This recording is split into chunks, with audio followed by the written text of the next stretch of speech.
Assalamualaikum warahmatullahi wabarakatuh. Selamat pagi anak-anak.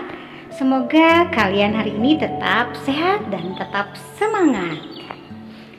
Baiklah, pagi ini kita mulai lagi ke tema 7. Indahnya keragaman di negeriku, subtema 3. Indahnya persatuan dan kesatuan negeriku, PB1. Tujuan pembelajarannya yaitu menuliskan kata sulit dan artinya dari teks bacaan dengan cermat, kemudian mampu menuliskan pokok pikiran setiap paragraf dalam bacaan dengan rinci, kemudian mampu menjelaskan tentang gaya gravitasi dengan tepat. Yuk kita simak sama-sama membuat daftar kata sulit dan menentukan pokok pikiran. Coba lihat di buku paket kalian ya. Subtema 3 PB1. Ayo membaca supaya tetap rukun, mari lakukan sikap ini. Negara Republik Indonesia memiliki keragaman adat, budaya, dan agama. Adat dan budaya setiap daerah unik dan berbeda dari daerah lain. Agama yang dianut penduduk pun beragam. Dengan perbedaan itu, bagaimana kita dapat menjaga kesatuan bangsa? Nah, untuk menjaga kesatuan bangsa dan supaya tetap rukun, mari kita lakukan sikap-sikap berikut. Salah satu sikap yang harus dilakukan yaitu adanya toleransi dan saling menghormati dalam menjalankan ibadah. Bagaimana perwujudannya? Salah satu perwujudan kita tidak boleh menghina teman yang berbeda agama. Selanjutnya, saat teman kita sedang beribadah, kita tidak boleh mengganggu mereka.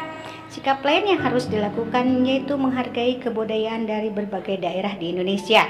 Negara kita kaya akan berbagai kebudayaan daerah. Kita boleh membanggakan kebudayaan daerah sendiri, namun kita juga harus menghargai dan ikut melestarikan kebudayaan daerah lain. Jadi, untuk mempertahankan persatuan dan kesatuan NKRI, bagaimana sikap kita? Kita harus saling menghargai, menghormati, dan menyayangi orang lain, meskipun berbeda agama, suku, dan budaya. Sikap itulah yang harus kita tanamkan pada diri kita.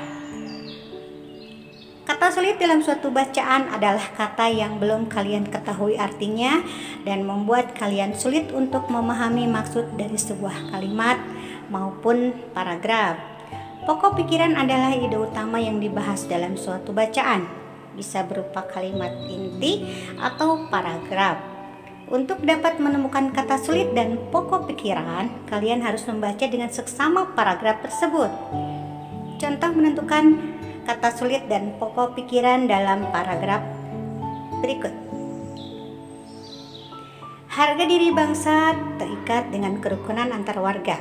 Kerukunan antar warga dapat menciptakan persatuan dan kesatuan bangsa. Jika dalam suatu negara sering terjadi pertikaian antar suku bangsa, maka akan menimbulkan keinginan dari negara lain untuk menguasai negara itu. Daftar kata sulit dalam paragraf tersebut adalah sebagai berikut. Harga diri artinya kesadaran akan berapa besar nilai yang diberikan kepada diri sendiri. Pertikaian atau tikai, perselisihan, pertengkaran, pertentangan, dan perbedaan. Dua gagasan pokok paragraf tersebut adalah harga diri bangsa terikat dengan kerukunan antar warga. Kita beralih ke gaya magnet. Benda yang dapat ditarik magnet. Magnet merupakan sebuah benda yang dapat menarik benda di sekitarnya. Setiap magnet memiliki sifat kemagnetan, yaitu kemampuan benda untuk menarik benda-benda lain yang ada di sekitarnya. Tidak semua dapat ditarik oleh magnet. Untuk membuktikannya, kalian dapat melakukan percobaan berikut. Coba kalian, ada di buku paket ya. Coba dulu magnet, ada pensil, daun, besi, gitu ya. Coba praktekkan di rumah. Percobaan tersebut dapat membuktikan benda-benda yang dapat ditarik oleh magnet. Magnet dapat menarik benda lain yang berasal dari bahan logam. Akan tetapi tidak semua logam dapat ditarik oleh magnet. Bahan logam dengan daya tarik yang tinggi oleh magnet adalah besi dan baja. Benda-benda seperti kerikil, pensil, dan daun tidak dapat ditarik oleh magnet karena bukan merupakan bahan logam. Kedua magnet memiliki dua kutub. Magnet mempunyai kemampuan menarik benda-benda yang terbuat dari logam. Nah, silahkan kalian mencoba lagi dengan magnet.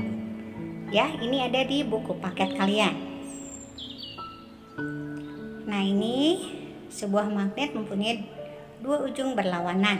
Ujung magnet biasa disebut kutub. Dua kutub magnet yang berlawanan itu disebut kutub utara dan kutub selatan. Jika dua buah magnet didekatkan pada kutub yang sama, kedua magnet akan tolak-menolak. Sebaliknya, jika dua buah magnet didekatkan pada kutub yang berbeda, kedua magnet tersebut akan tarik-menarik. Ini juga sama ya, gaya magnet dapat dimanfaatkan. Misalnya dalam pembuatan kompas. Kompas adalah alat penunjuk arah utara dan selatan. Pada kompas terpasang sebuah magnet berbentuk jarum. Jika diletakkan mendatar, jarum kompas akan selalu menunjuk arah utara dan selatan. Gaya gravitasi. Nah, ini kita contoh ya. Boleh kalian praktekkan di rumah. Uang logam yang dilempar kuat-kuat ke atas akan kembali ke bumi. Bayangkan jika uang itu tidak kembali lagi ke bumi dan terus terbang jauh ke angkasa, kamu akan kehilangan uang logam itu. Mengapa uang logam itu jatuh kembali ke bumi? Uang logam dan benda apa yang kamu lemparkan ke atas akan kembali lagi ke bumi karena adanya gaya gravitasi. Gaya gravitasi adalah gaya yang disebabkan oleh gaya tarik yang dihasilkan oleh bumi. Gaya gravitasi ini akan menyebabkan semua benda yang berada di permukaan bumi selalu tertarik menuju bumi. Jika tidak ada gaya gravitasi, semua benda yang kamu lemparkan ke atas dapat dengan mudah hilang karena melayang ke angkasa. Bahkan diri kamu sendiri dapat terbang dan sulit untuk kembali ke rumah. Oleh karena itu, gaya gravitasi sangat bermanfaat karena dapat menahan benda-benda agar tetap berada di bumi. Contoh peristiwa sehari-hari yang menunjukkan gaya gravitasi adalah jatuhnya buah yang sudah matang dari dahan pohon ke tanah. Nah, ini seperti ini ya, pohon apel. Berat benda tidak mempengaruhi kecepatan jatuh benda, melainkan bentuknya. Sebagai contohnya adalah dua kertas dengan berat yang sama. Satu kertas berbentuk lembaran dan yang lain diremas atau gumpalan. Jika kertas tersebut dijatuhkan bersama-sama, maka kertas yang diremas akan sampai ke tanah lebih dahulu dibandingkan yang berbentuk lembaran. Hal ini disebabkan oleh luas permukaan kertas yang diremas lebih kecil sehingga gesekan udaranya juga kecil. Nah, anak-anak, sekian pembelajaran hari ini. Kita bertemu di pembelajaran berikutnya. Wassalamualaikum warahmatullahi wabarakatuh.